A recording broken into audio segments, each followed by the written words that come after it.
Hello everyone, welcome to our channel tech thrust. इस वीडियो के माध्यम से हम देखने वाले हैं आरआरबी एएलपी का प्रैक्टिस सेट देखेंगे, जो कि आज मेरा हो जाएगा प्रैक्टिस सेट नंबर हो जाएगा 16, जो कि रुक्मिणी प्रकाशन से हो जाएगा।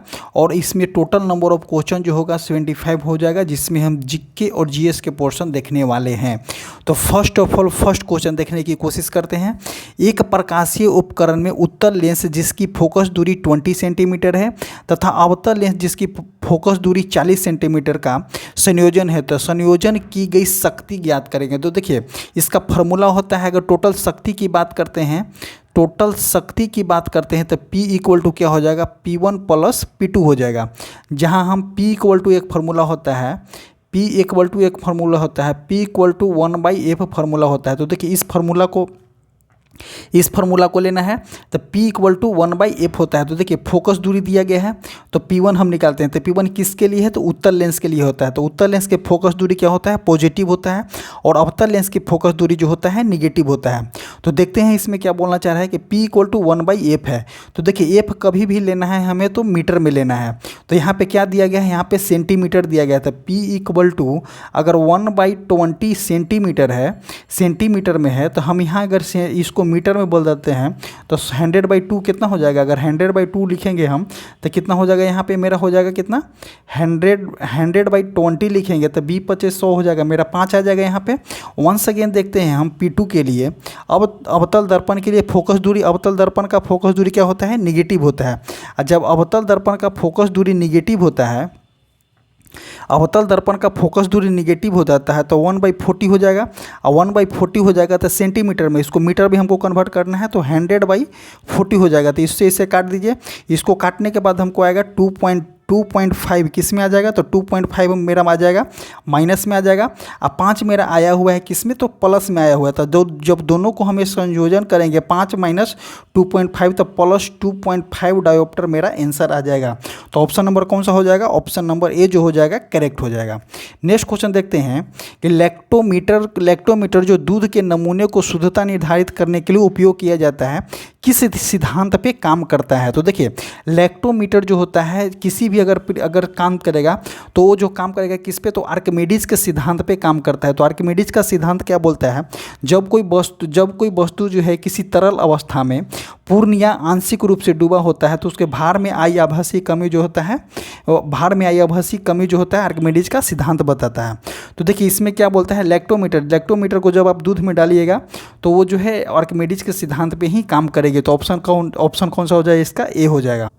अगर यहाँ पे पेरिस्कोप दिया गया है तो पेरिस्कोप के थ्रू क्या कहते हैं, तो जमीन के अंदर बोल सकते हैं। इस पेरिस्कोप के थ्रू जो होता है पनडुब्बी के अंदर जो होता है, पेरिस्कोप जो होता है पनडुब्बी के अंदर से किसी वस्तु को बाहर की ओर देखना जो होता है पेरिस्कोप के अंतर्गत ही हम देख सकते हैं। नेक्स्ट क्वेश्चन देखते हैं, निम्नलिखित में से किसे न्यूक्लियस के रूप में देखा जाता है। तो देखिए, न्यूक्लियस के रूप में बोला गया था। देखिए, न्यूक्लियस में कौन कौन से मौजूद होते हैं, तो प्रोटॉन जो होता है न्यूक्लियस में मौजूद होता है, न्यूट्रॉन जो होता है न्यूक्लियस में मौजूद होता है। तो इसको हम क्या बोलेंगे, न्यूक्लियस बोलेंगे। तो ऑप्शन नंबर बी जो हो जाएगा करेक्ट हो जाएगा। और इसी के अंतर्गत देखते हैं कि इलेक्ट्रॉन जो होता है बाहरी कक्षा में चक्कर लगाते रहता है। तो ये हो गया, अलग हो गया। तो एक देखते हैं कि न्यूट्रॉन इसका परमाणु नाभिक का त्रिज्या कितना होता है, तो 10⁻⁻15 मीटर जो होता है नाभिक का त्रिज्या होता है। वही परमाणु की त्रिज्या की अगर बात करते हैं तो 10⁻10 मीटर जो होता है परमाणु की त्रिज्या होता है। तो इसको आप नोट आउट कर लीजिएगा कि अगर इसको नोट आउट कर लीजिएगा, नाभिक की त्रिज्या होता है 10⁻15 मीटर और परमाणु की त्रिज्या जो होता है 10⁻10 मीटर होता है। इसको नोट आउट कर लीजिएगा, क्योंकि एग्जाम में जो है रेलवे के एग्जाम में ये क्वेश्चन पूछा जाता है। नेक्स्ट क्वेश्चन देखते हैं, 4th नंबर क्वेश्चन स्क्रीन पे बनाना पॉसिबल नहीं है। नेक्स्ट क्वेश्चन देखेंगे 5th नंबर क्वेश्चन। ऐसे इसका हम आंसर बता देते हैं। 4th नंबर का आंसर आ जाएगा बी। नेक्स्ट क्वेश्चन देखते हैं, यदि गोलीय दर्पण की फोकस दूरी 16 सेंटीमीटर हो तो इसकी वक्रता त्रिज्या क्या हो जाएगी। तो देखिए, इसमें गोलीय दर्पण डायरेक्ट पूछा गया है और इसका न बताया गया है आपका कौन सा दर्पण है, उत्तल है या अवतल है। तो चिन्ह परिपाटी के लिए आप इसमें आज़ाद हैं। पूछा क्या गया है कि फोकस दूरी क्या होता है। तो फोकस दूरी कितना, गोलीय दर्पण की फोकस दूरी दिया गया है आपका, फोकस दूरी दिया गया है 16 सेंटीमीटर। जब फोकस दूरी 16 सेंटीमीटर दिया गया है तो इसमें वक्रता त्रिज्या बराबर क्या होता है, आर बराबर क्या होता है, आर बराबर 2f। तो हमको निकालना क्या है, वक्रता त्रिज्या ही निकालना है। तो यहाँ पे सब्स्टिट्यूट कर देंगे, 2 गुने 16 32 आ जाएगा इसका answer, option number C. Next question देखते हैं, क्वेश्चन नंबर हो जाएगा आपका, क्वेश्चन नंबर हम देखेंगे क्वेश्चन नंबर 20 क्वेश्चन नंबर 20 नहीं 12 क्वेश्चन नंबर देखेंगे। 12 क्वेश्चन नंबर क्या बोलना चाह रहा है कि निम्न में से किस त्यौहार को विजयदशमी के नाम से जाना जाता है। देखिए कितना हल्का क्वेश्चन है कि निम्न में से किस त्यौहार को जो है विजयदशमी के रूप में जाना जाता है। तो आपका दशहरा हो जाएगा, विजयदशमी के रूप में जाना जाता है। पोंगल जो हो जाएगा तमिलनाडु का फेमस फेस्टिवल हो जाएगा। ओणम जो हो जाएगा केरला का हो जाएगा। वही दीपावली जो होता है ओवरऑल इंडिया का फेमस फेस्टिवल है। नेक्स्ट क्वेश्चन देखेंगे, निम्नलिखित में से कि कौन जो होता है, कौन है खुदाई खिदमतगार के अहिंसक आंदोलन में संस्थापक कौन थे। तो देखिए खुदाई खिदमतगार के अहिंसक आंदोलन के संस्थापक हो जाएंगे खान अब्दुल गफ्फार खान। इन्हीं को नाम जो होता है सीमांत गांधी इन्हीं को बोला जाता है। नेक्स्ट क्वेश्चन देखेंगे, और मोहम्मद अली जिन्ना को जानवे करते हैं। मोहम्मद अली जिन्ना जो है पाकिस्तान का फाउंडर। नेक्स्ट क्वेश्चन देखते हैं, भारतीय उपमहाद्वीप समानतः इनमें से किस प्रकार की जलवायु के लिए प्रसिद्ध है। तो देखिए भारतीय उपमहाद्वीप अगर बात करते हैं तो उष्णकटिबंधीय मानसून के लिए फेमस है। और देखिए एक मान लेते हैं कि इंडिया के मैप के अनुसार देख लेते हैं, इंडिया के मैप के अनुसार 1 सेकेंड देखते हैं, इंडिया के मैप के अनुसार देखते हैं। तो देखिए अगर इनकेस एज्यूम कीजिए कि इंडिया का मैप है तो एज्यूम कीजिए, और देखिए इसमें हम आपको बताना क्या चाह रहे हैं कि कर्क रेखा जो होती है इंडिया के जो है कर्क रेखा 8 राज्यों से गुजरती है।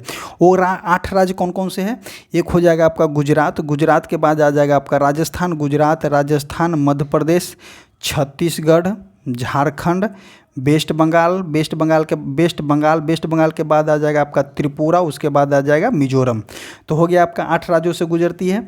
अब देखिए जब ऊपर वाले जो हिस्सा है कर्क रेखा के ऊपर वाले जो हिस्सा है वो शीतोष्ण कटिबंध के अंतर्गत आता है, और नीचे वाले हिस्सा जो होता है उष्ण कटिबंध के आता है। लेकिन अगर ओवरऑल की बात करते हैं तो उष्ण कटिबंधीय मानसून आ जाएगा, यहाँ पे इसका आंसर आ जाएगा। तो ऑप्शन नंबर कौन सा हो जाएगा, ऑप्शन नंबर जो हो जाएगा ए जो हो जाएगा करेक्ट हो जाएगा।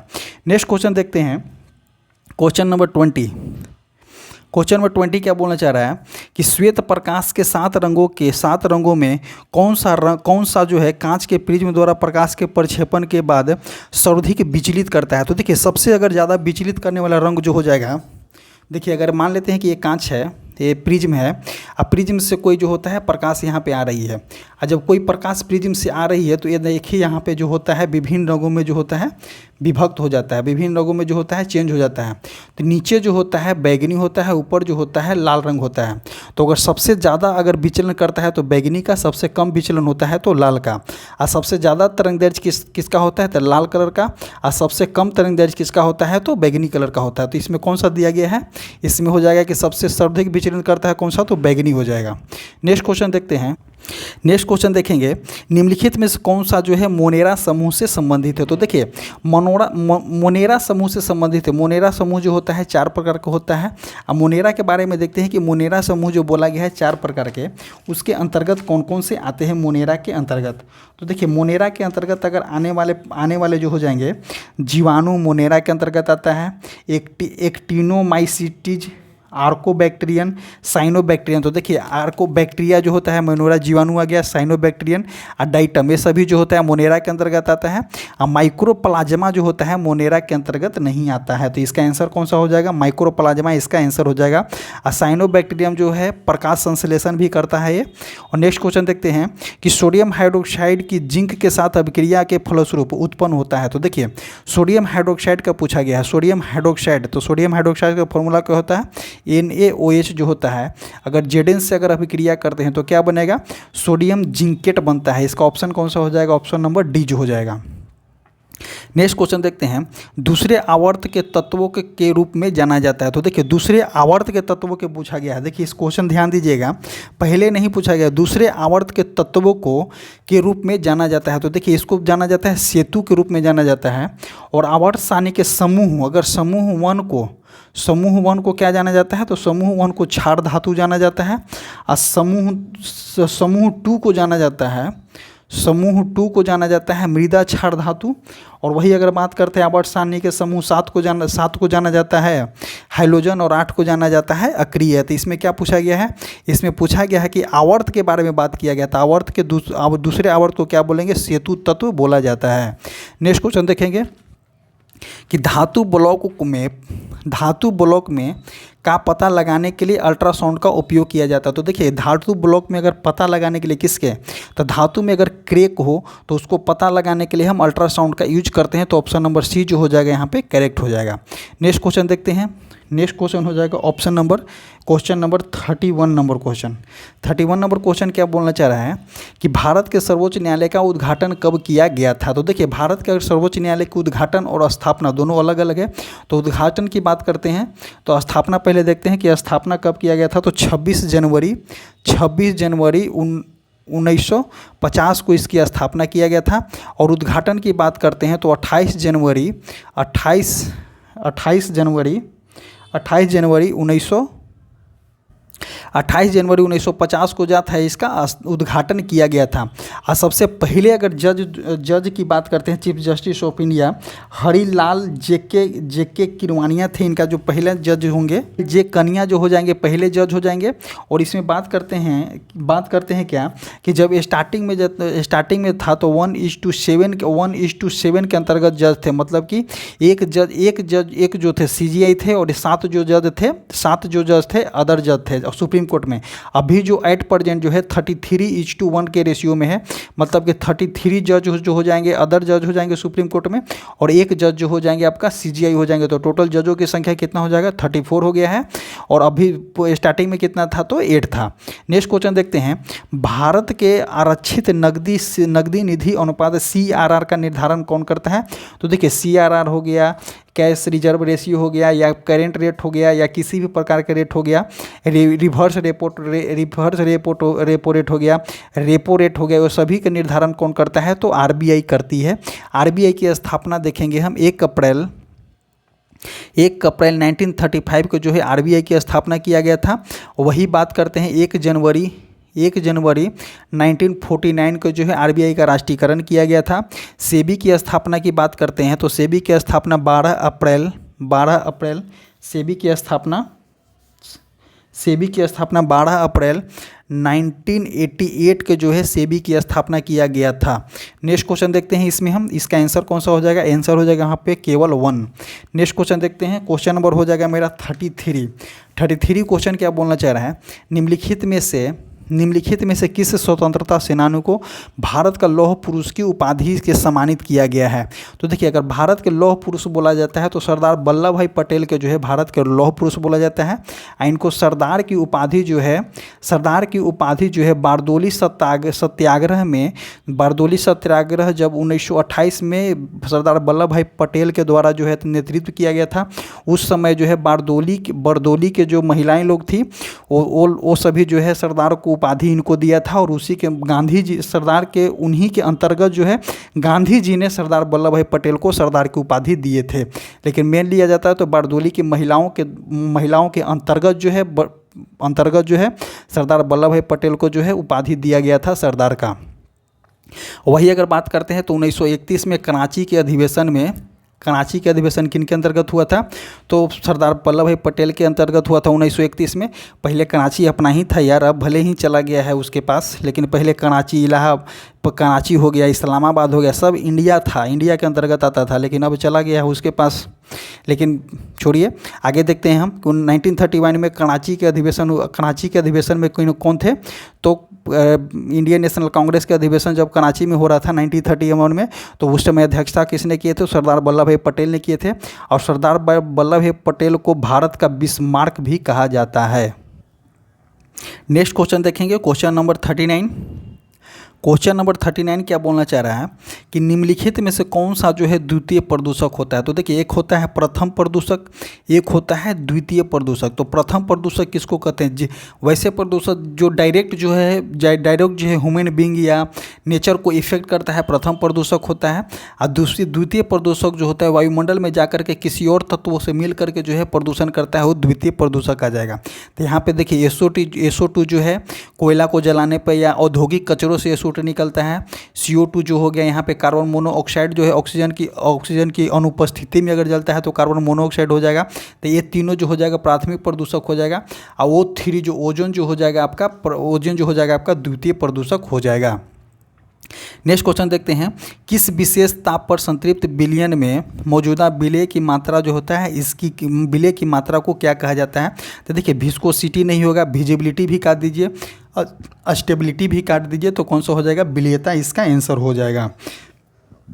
नेक्स्ट क्वेश्चन देखते हैं। नेक्स्ट क्वेश्चन हो जाएगा मेरा क्वेश्चन नंबर 41 नंबर क्वेश्चन क्या बोलना चाह रहा है, धातु हमारे जो है हथेली पे पिघल जाते हैं। तो देखिए, कौन धातु जो हो जाएगा? गैलियम धातु जो है हमारे हथेली पर पिघल जाते हैं। गैलियम एक धातु जो है गैलियम धातु जो कमरे के ताप पे जो है तरल अवस्था में पाया जाता है। और एक बोरोन जो एक अधातु है, बोरोन एक प्रकार के अधातु है जो कि कमरे के ताप पर जो है द्रव अवस्था में पाया जाता है। तो इसका आंसर कौन सा हो जाएगा? B जो हो जाएगा इसका आंसर हो जाएगा। नेक्स्ट क्वेश्चन देखते हैं, विभिन्न यादृच्छिक दिशाओं में प्रकाश को फैलना परिघटना को क्या कहा जाता है? तो देखिए, अगर इनकेस बोला जाता है कि प्रकाश की फैलना क्या कहा जाता है, तो स्कैटरिंग ऑफ लाइट इसको बोला जाता है, प्रकाश का परिकिरणन बोला जाता है। तो प्रकाश का परिकिरणन हम कहते किसको हैं? तो देखिए, आप देखे होंगे जब किसी भी एक छोटा सा छिद्र के द्वारा जो होता है प्रकाश आते रहता है, तो उस कंडीशन में देखे होंगे कि उसमें धूल कण जो होता है तैरते रहता है। तो वही जो होगा प्रकाश का परिकिरणन के अंतर्गत ही वो आता है। तो देखते हैं इसके प्रकाश के परिकिरणन होता क्या है। प्रकाश के परिकिरणन को देखेंगे कि प्रकाश के परिकिरणन को देखेंगे जब प्रकाश किसी ऐसे माध्यम से गुजरता है जिसमें धूल कण एवं अन्य पदार्थ के सूक्ष्म कण पाए जाते हैं जो प्रकाश को तितर बितर कर देते हैं, जो प्रकाश को सभी दिशाओं में फैला देते हैं, इसे ही परिकिरणन कहते हैं। परिकिरणन के उदाहरण देखेंगे हम, आकाश का नीला होना प्रकाश परिकिरणन का उदाहरण है। सूर्योदय एवं सूर्यास्त के समय जो है पूर्ण सूर्य जो है लाल दिखाई देना, सूर्योदय एवं सूर्यास्त के समय जो है सूर्य का लाल दिखाई देना, ये भी एक प्रकार के प्रकाश के परिकिरणन के उदाहरण है। और खतरनाक संकेत लाल रंग के बने होते हैं जिसके कारण जो है सिग्नल में लाल रंग का प्रयोग किया जाता है, ये भी जो है प्रकाश जो है परिकिरणन का ही उदाहरण है। नेक्स्ट क्वेश्चन देखेंगे, हीलियम का मुख्य स्रोत क्या है? तो देखिए, हीलियम के मुख्य स्रोत पूछा गया है।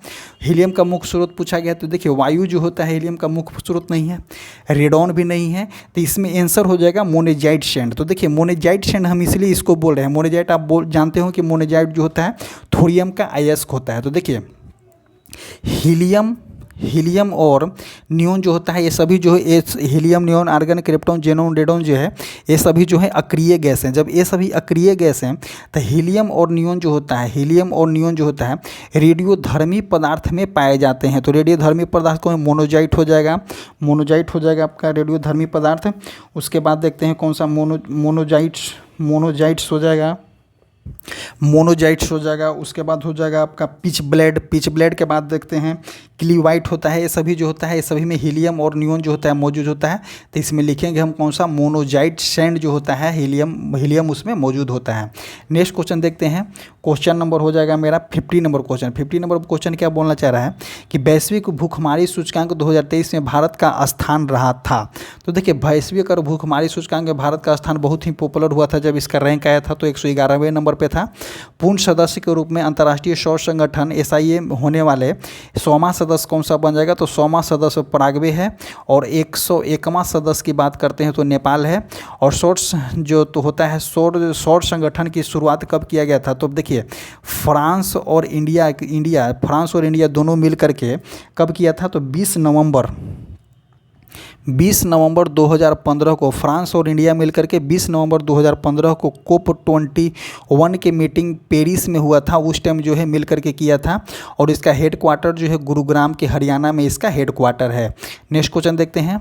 नेक्स्ट क्वेश्चन हो जाएगा मेरा क्वेश्चन नंबर 67 क्वेश्चन क्या बोलना चाह रहा है? 67 हाँ। अणुसूत्र C6H6 वाले चक्रीय हाइड्रोकार्बन बने होते हैं। तो देखिए C6H6 किसका होता है, C6 और H6 किसका बोला गया है, तो बेंजीन का बोला गया है। बेंजीन में जो होता है सिग्मा बॉन्डों की संख्या जो होती है 12 होती है, और पाई बॉन्डों की संख्या जो होता है, पाई बॉन्ड की संख्या जो होता है उसमें 3 होते हैं। हम आपको बताए थे कि जब सिंगल बॉन्ड हो जाएगा तो एक सिग्मा बॉन्ड हो जाएगा, डबल बॉन्ड हो जाएगा तो एक सिग्मा बॉन्ड हो जाएगा, एक पाई बॉन्ड हो जाएगा, और जब ट्रिपल बॉन्ड हो जाएगा तो एक सिग्मा बॉन्ड हो जाएगा और 2 हो जाएगा पाई बॉन्ड। तो इसको आप याद कीजिएगा, इसी के अनुसार इसको कन्वर्ट करना है। नेक्स्ट क्वेश्चन देखते हैं, निम्नलिखित में से कौन सा कथन सही है। तो देखिए सही कथन को पहचानना है। यूरिया जो होता है यकृत में उत्पन्न होता है, यूरिया रुधिर में उत्पन्न होता है, गलत हो जाएगा। यूरिया मंड के पाचन में, गलत हो जाएगा। यूरिया फेफड़े उबरी के भी गलत हो जाएगा। तो यूरिया का उत्पन्न जो होता है यकृत में होता है। तो ऑप्शन नंबर 58 का ए हो जाएगा। नेक्स्ट क्वेश्चन देखते हैं, प्रकाश संश्लेषण में निम्नलिखित में से किसकी भूमिका होती है। तो देखिए प्रकाश संश्लेषण में किसकी भूमिका होती है, DNA, RNA, माइटोकॉन्ड्रिया नहीं होगी, सॉरी प्रकाश संश्लेषण नहीं, सॉरी प्रोटीन संश्लेषण यहाँ पे बोला गया है कि प्रोटीन संश्लेषण में निम्नलिखित में से किसकी भूमिका होती है। तो देखिए DNA, RNA और माइटोकॉन्ड्रिया, एक गलत काट दीजिए। तो DNA हो जाएगा, उसके बाद हो जाएगा RNA, उसके बाद हो जाता है आपका राइबोसोम को ही हम बोलते हैं, राइबोसोम की बोलते हैं प्रोटीन की फैक्ट्री बोला जाता है। माइटोकॉन्ड्रिया के हम बोल देते हैं पावर हाउस, माइटोकॉन्ड्रिया को पावर हाउस बोला जाता है। तो इसका ऑप्शन नंबर 59 का बी हो जाएगा। नेक्स्ट क्वेश्चन देखते हैं कि मरकरी का महत्वपूर्ण अयस्क कौन सा है। तो देखिए मरकरी का अगर महत्वपूर्ण अयस्क की बात करते हो तो सिनेबार हो जाएगा। क्रोएलाइट की अगर अयस्क की बात करते हैं तो क्रोएलाइट किसका हो जाएगा, तो क्रोलाइट हो जाएगा आपका सोडियम का। मैलेकाइट हो जाएगा आपका कॉपर का, और गिप्स साइट हो जाएगा आपका एल्युमिनियम का। ये सभी अयस्क है। तो देखिए इसमें मरकरी का पूछा गया है तो मरकरी का हो जाएगा सिनेबार। नेक्स्ट क्वेश्चन देखते हैं, क्वेश्चन नंबर 61 नंबर क्वेश्चन क्या बोलना चाह रहा है कि विटामिन ए, तो एक देखिए एक विटामिन ए की कमी से कौन सा रोग होता है, तो दृष्टिहीनता, ए के 3।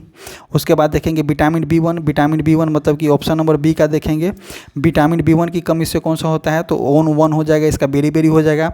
विटामिन सी की कमी से कौन सा होता है, तो स्कर्वी रोग 2 में दिया गया है। विटामिन डी की कमी से कौन सा रोग होता है, तो रिकेटस होता है, किस में दिया गया, ऑप्शन नंबर 2 में दिया गया है। और स्कर्वी वाला कितना में दिया, स्कर्वी विटामिन सी जो है 4 में दिया गया है, 4 में। तो देखिए ए का 3, बी का 1, ए का 3, बी का 1, सी का 4 और डी का 2। तो ऑप्शन नंबर ए जो हो जाएगा करेक्ट हो जाएगा। नेक्स्ट क्वेश्चन देखते हैं, नेक्स्ट क्वेश्चन हो जाएगा आपका 69 नंबर क्वेश्चन। 69 नंबर क्वेश्चन क्या बोलना चाह रहा है, 69 नंबर क्वेश्चन देखेंगे कि विश्व स्वास्थ्य संगठन ने किस देश को आधिकारिक तौर पर कुष्ठ रोग होने वाले दुनिया का पहला देश, कुष्ठ रोग से मुक्त होने वाले दुनिया का पहला देश घोषित किया गया है। तो देखिए जब अगर कुष्ठ रोग से मुक्त होने वाला दुनिया के पहला देश अगर बनाया गया है तो किसको बनाया गया है, जॉर्डन को बनाया गया है।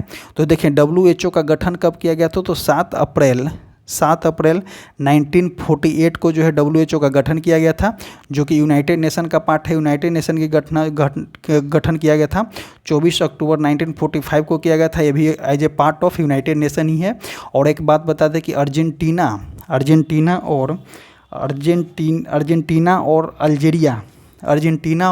अल्जीरिया को जो है WHO के द्वारा जो है मलेरिया मुक्त घोषित किया गया है। इस भी क्वेश्चन जो है एग्जाम में पूछा जाता है। नेक्स्ट क्वेश्चन देखते हैं, ये सभी करंट अफेयर का क्वेश्चन है। भारत का प्रथम केबल आधारित रेल पुल किस राज्य या केंद्र शासित प्रदेश में स्थित है। तो देखते हैं भारत का पहले केबल आधारित पुल जो है जम्मू कश्मीर में स्थित है। जम्मू कश्मीर के खंडी नदी पे, किसमें, अज्जी नदी पे है स्थित। ऑप्शन नंबर बी जो हो जाएगा इसका करेक्ट हो जाएगा। और कितना मीटर है, तो 725 मीटर है, 725 मीटर है और अज्जी नदी पे है। इसी तरह से जो होता है टोटल क्वेश्चन जो होता है 75 नंबर होता है जो समाप्त होता है। आपको बता दें कि अगर आपको अच्छा लगा तो आप कमेंट करके बताइएगा, क्योंकि इसको जो है पूरी तरह से ख़त्म करने के लिए सोच रहे हैं, क्योंकि एग्ज़ाम जो है इसका 25 नवंबर को एग्ज़ाम है। तो 25 नवंबर के पहले जो है बुक को समाप्त करा दिया जाएगा। आपको बता दें कि एक हमारा टेलीग्राम चैनल है जो कमेंट बॉक्स और डिस्क्रिप्शन में उसका लिंक पिन किया गया है, आप जाइए और वहाँ से जुड़िए। Thank you.